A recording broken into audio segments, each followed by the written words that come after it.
I always believed that family was not only made by blood. I believed friends could become brothers.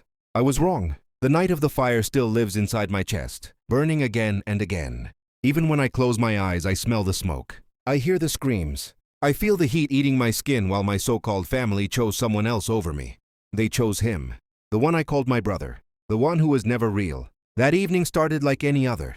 We were all together in the old house near the river, the place we used to call home. The walls were weak, the wiring was bad, but we were young and careless. We laughed loudly, played music, and talked about dreams we thought would never break. My friends were there, and he was there too. I called him my brother because everyone else did.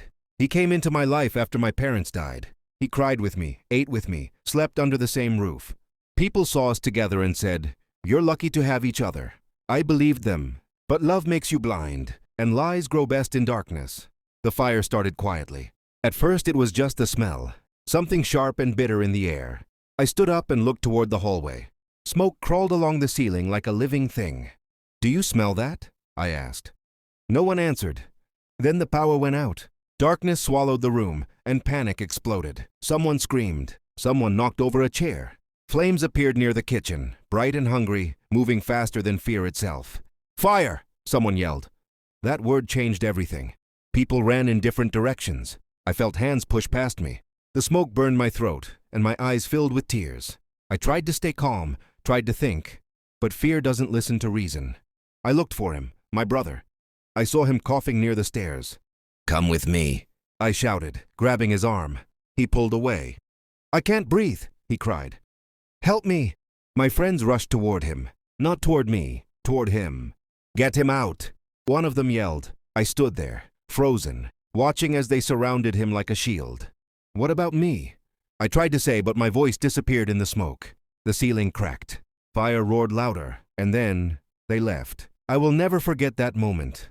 They carried him. They guided him. They protected him, and they did not look back. I chased them, but a burning beam fell between us. The heat knocked me to the ground. Pain screamed through my body. I coughed, choking, my lungs begging for air. "Help!" I screamed. No answer, only fire. I don't know how long I was trapped. Time stopped having meaning. I thought of my parents. I thought of every smile I gave to people who would not return it. I thought, so this is how I die. Alone, unchosen, forgotten. Just before everything went black, I felt hands pulling me. Strong hands, rough hands, a stranger, a firefighter. I woke up in a hospital, white walls, beeping machines, pain everywhere. For a moment, I thought the fire was a dream. Then I tried to move, and my body reminded me of the truth. I turned my head and saw them standing outside the room. My friends, all of them, and him. He was wrapped in a blanket, barely hurt, a small cut on his forehead. That was all. They looked at him with worry, with love. No one looked at me. Days passed. No one apologized. No one asked why I was left behind. They said, "We thought you were already out." They said, "Everything happened so fast." They said, "We did what we could." Lies sound softer when spoken together. But something inside me broke open. Because while I lay there, unable to sleep, unable to forget, I started to see the truth. Small things, quiet things. The way he told the story of the fire, changing details. The way he enjoyed the attention. The way my friends protected him when questions were asked. And then I realized something that made my blood turn cold. The fire did not just reveal who they saved. It revealed who he really was. I began to remember moments I ignored before. The stories he told about his past never matched. The documents he never showed. The way he always stood between me and others. He wasn't my brother. He was wearing my life like a mask. And while I burned, he was being saved by the lies he built using my name. That was when I made a promise to myself. If the fire didn't kill me, the truth would save me. I would expose him. I would expose all of it. Not for revenge, but because no one else should burn for his lies. Healing is not just about skin closing again. It is about learning how to breathe after someone steals your air. My body healed slowly. My heart did not. Every morning in the hospital, I woke up hoping the memories would fade. They didn't. They waited for me. The fire. The moment they turned away. The sound of my own voice begging and disappearing into smoke. They visited less as days passed. At first, they came together. They stood near the door, never close to my bed. They spoke softly, like I was already a ghost. "How are you feeling?" they asked. I wanted to say, "I died that night." Instead, I said, "I'm alive." That word felt heavy. He came too. My fake brother. He sat where my parents once sat when I was sick as a child. He held my hand like nothing had changed, like he didn't walk out while I burned. "You scared us," he said, his voice shaking. I watched him carefully. His tears came easily, too easily. "I thought I lost you," he whispered. I looked at his hands. No burns, no scars, no truth. After they left, a nurse came to check my bandages. She was older, kind-eyed, and quiet. She worked carefully, like she knew pain personally. "You're lucky," she said. I almost laughed. "Lucky?" I asked. She nodded slowly. "The firefighter who pulled you out said you were seconds away." Seconds. Seconds away from being forgotten forever. That night I couldn't sleep. The machines hummed. The lights buzzed. And my mind started connecting dots I had ignored for years. I remembered how he arrived into my...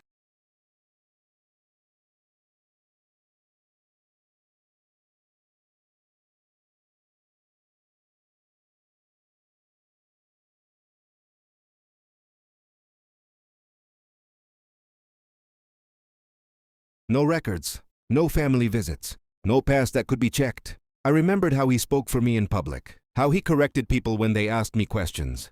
I remembered how he used my grief like a door key. And suddenly the fire didn't feel like an accident anymore. When I was released from the hospital, I didn't go back to what was left of the house. I stayed with an old neighbor who knew my parents. She looked at me with sadness and anger mixed together. "They said you were already outside," she told me. "That's what everyone believes." Everyone, that word again. I realized something terrifying. The story had already been written, and I wasn't the hero in it. I started digging quietly. I asked questions without sounding suspicious. I searched documents, old school records, medical forms, anything with names and dates. Nothing matched. He used my last name, my history, my pain. He even told people my parents were his too. That was when my hands started shaking. He didn't just pretend to be my brother. He was replacing me. I confronted one friend first, the one I trusted the most. "Why did you save him?" I asked. She looked away. "He couldn't walk," she said. "So could I," I replied. Silence. Then she said something that broke me deeper than the fire ever did. "He mattered more in that moment." She didn't say it cruelly. She said it honestly. That night, I cried for the first time since the fire. Not loud, not dramatic. Just quiet tears that soaked into my pillow. I cried for the child who believed in chosen family. I cried for the brother I never had. I cried because truth hurts more when you finally see it.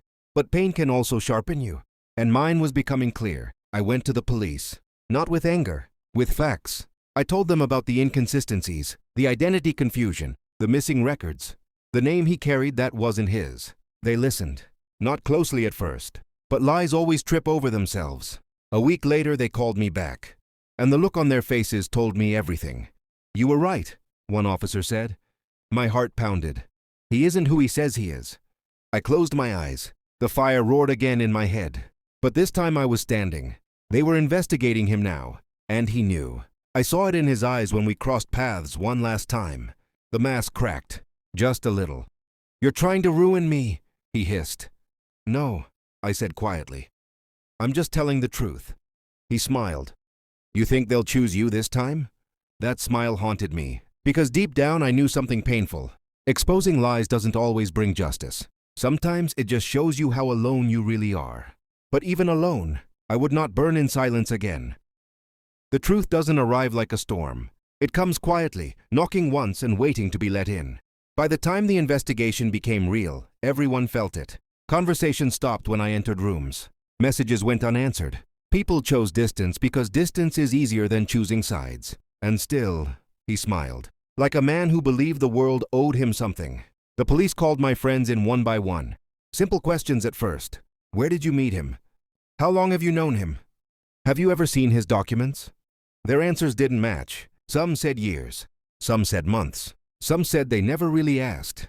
The story he built was collapsing, brick by brick. I was asked to come in too. Sitting in that room. Felt like sitting in the fire again, waiting, to be believed or abandoned. My hands trembled as I told them everything. My parents, the house, the name, the night of the fire. The officer listening didn't interrupt. At the end, he leaned back and sighed. "You know," he said, "people like him don't just lie to survive. They lie to become."